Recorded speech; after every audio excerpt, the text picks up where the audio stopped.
Hello.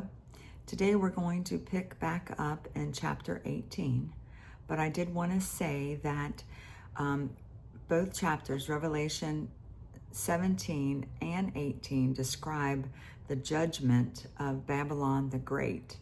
It's a powerful and corrupt world system that opposes God.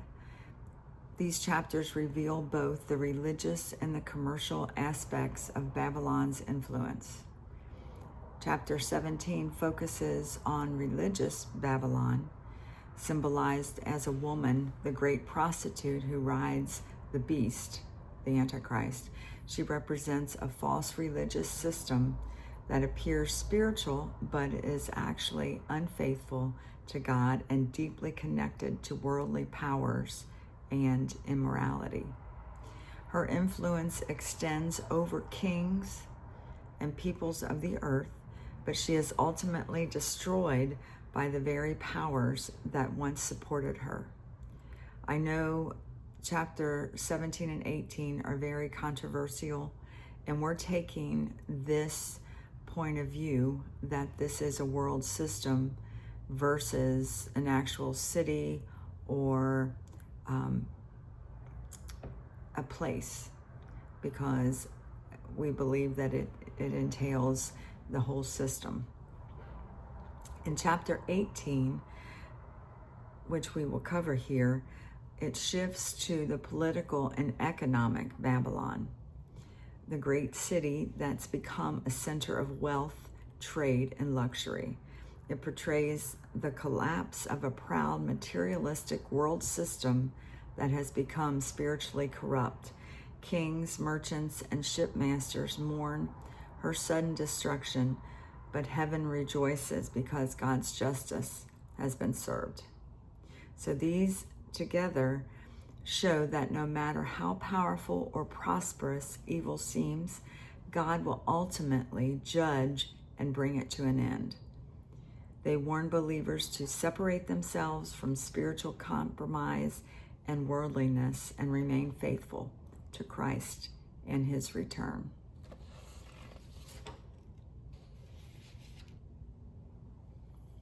So let's begin in chapter 18, verse 1. And after these things, I saw another angel, this is John, come down from heaven, having great power, and the earth was lighted with his glory.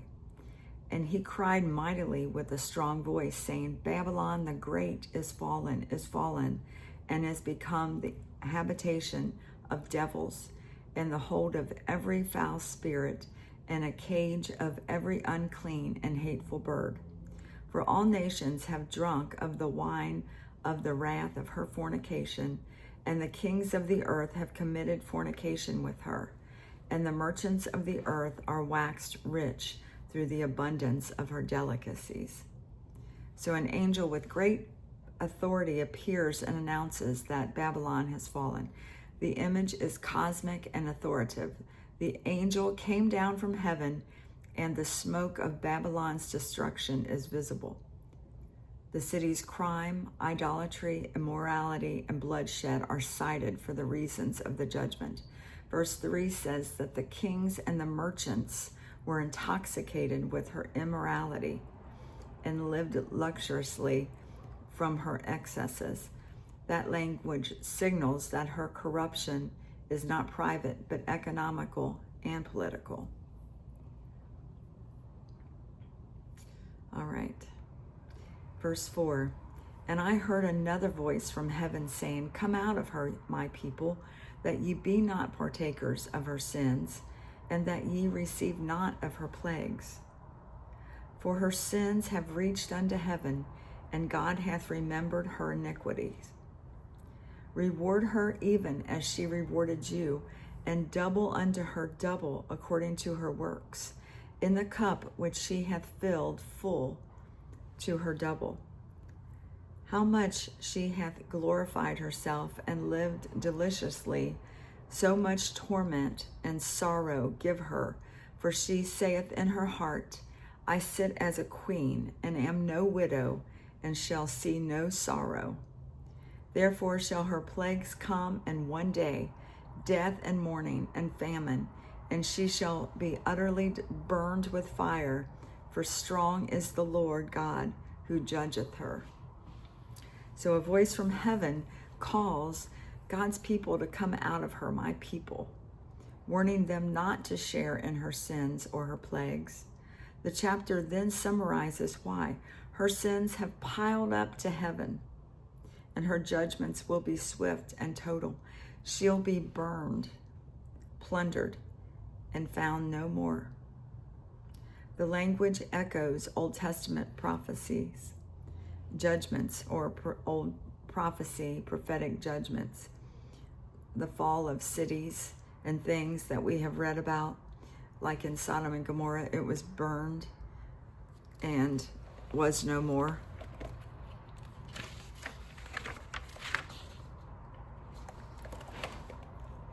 Verse 9, and the kings of the earth who have committed fornication and have lived deliciously with her shall bewail her and lament for her when they shall see the smoke of her burning. Standing afar off from the fear of her torment, saying, Alas, alas, the great city Babylon, that mighty city, for in 1 hour is thy judgment come. So kings who allied with her or benefited from Babylon lament because their power and wealth are tied to her. They stand at a distance, fearful of their fate. Their mourning highlights more political power and how dependent on the economy and the cultural engines that Babylon represents.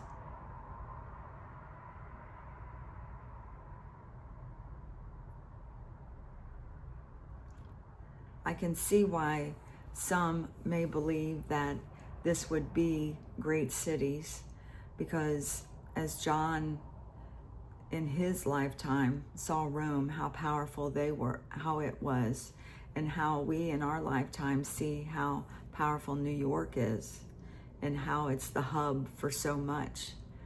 But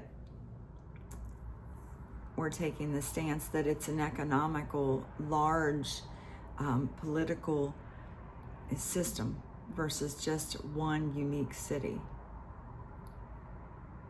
Verse 11, and the merchants of the earth shall weep and mourn over her, for no man buyeth their merchandise anymore. The merchandise of gold and silver and precious stones and of pearls, fine linen, purple and silk and scarlet, and all thine wood, and all manner vessels of ivory, and all manner vessels of most precious wood, and of brass and iron and marble, and cinnamon and odors and ointments, and frankincense and wine and oil, and fine flour, and wheat, and beasts, and sheep, and horses, and chariots, and slaves, and the souls of men. And the fruits that thy soul lusted after are departed from thee, and all things which were daintily and godly and goodly are departed from thee, and thou shalt find them no more at all. The merchants of these things, which were made rich by her, shall stand afar off for fear of her torment, weeping and wailing, and saying, Alas, alas, that great city that was clothed in fine linen and purple and scarlet, are decked with gold and precious stones and pearls. For in 1 hour so great riches is come to naught, and every shipmaster and all the company in ships and sailors, and as many as trade by sea, stand afar off. So there's a long lament or a weeping of merchants that follows. Those who profited from the extravagance of Babylon. The text lists luxurious commodities, painting a vivid picture of an opulent international trade network now ruined. The lament includes a notable line, no one buys their merchandise anymore, highlighting the sudden stop of commerce.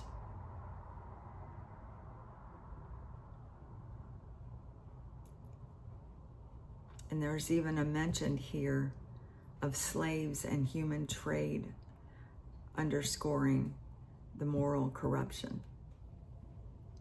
Verse 18, and cried when they saw the smoke of her city burning, saying, what city is like unto this great city? And they cast dust on their heads and cried and weeping and wailing, saying, alas, alas, that great city, wherein were made rich all that had ships in the sea, by reasons of her costliness. For in 1 hour is she made desolate. So the merchants and the shipmasters weep.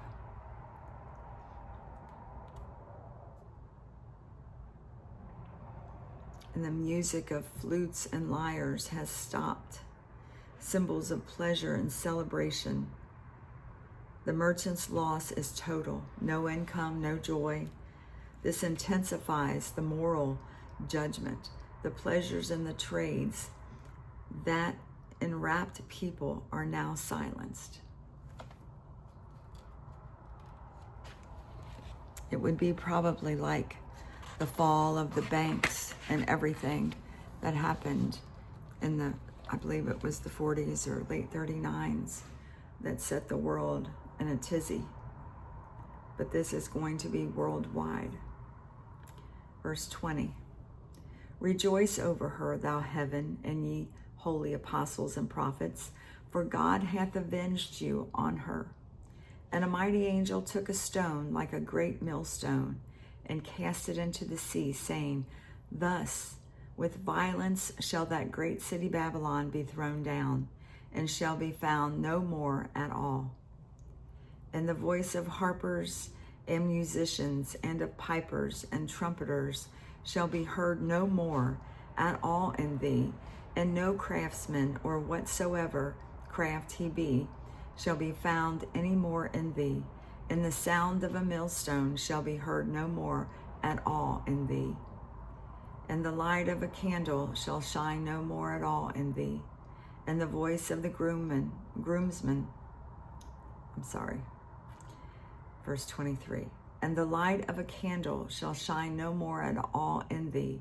And the voice of the bridegroom and of the bride shall be heard no more at all in thee. For thy merchants were the great men of the earth, for by their sorceries were all nations deceived. And in her was found the blood of prophets and of saints and of all that were slain upon the earth.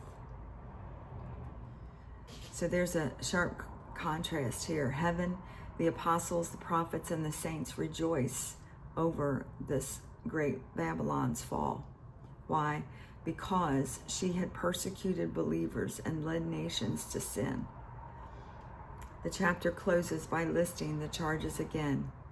In her was found the blood of prophets and saints, and of all that were slain on earth. The final statement affirms God's justice. Retribution is enacted, and the truth will be vindicated. So God's people celebrated the justice, the divine justice, when the oppression and the idolatry are ended. The chapter ends with a moral and a legal summation of charges, the courtroom language, and prophetic judgment.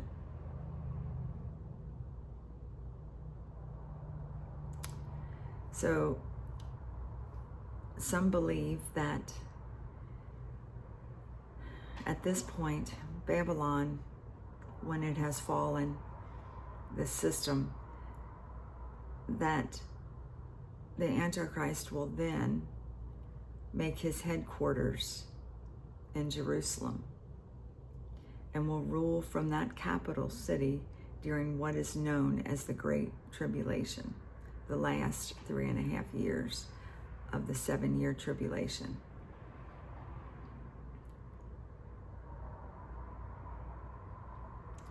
So there's a lot to unpack in those two scriptures, or those two chapters. And like I have said from the beginning, I do not pretend to be an expert, but I think from all of this, whether you believe that this is an actual city, some believe it's the reemergence of Rome and the Roman Catholic Church, but we just don't know. But we can see in this that all those things that have opposed God will come into judgment. The evil in the world will not go unnoticed. God will call it into judgment. So we can take faith and knowing and trust that God is just, and there will be nothing that happens that won't be revealed and called into judgment. So that concludes chapter 18.